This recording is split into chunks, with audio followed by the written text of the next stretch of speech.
En fait, j'en ai pas un, j'en ai deux, c'est force et résistance.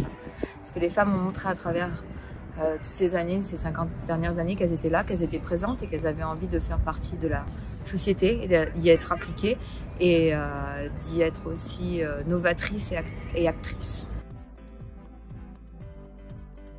Donc dans les moments forts, oui, il y a la reconnaissance de la gastronomie française par l'attribution du guide Michelin de mon étoile en éco-responsable et de mon étoile aussi, on va dire, standard.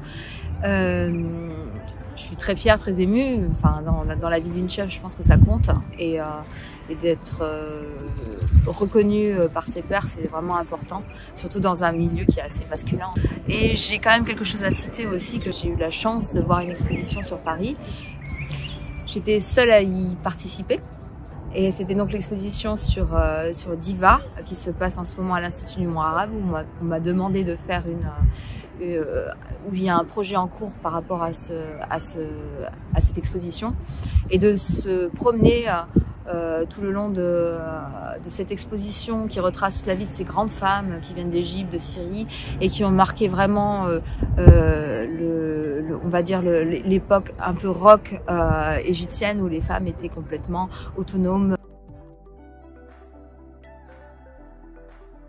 Donc l'engagement que j'ai au niveau des éco-responsables, au niveau du restaurant, c'est tout le système de compost qui a été mis en place depuis le départ, les énergies vertes aussi avec Enercop, le système d'eau également, forcément les fournisseurs qui sont locaux.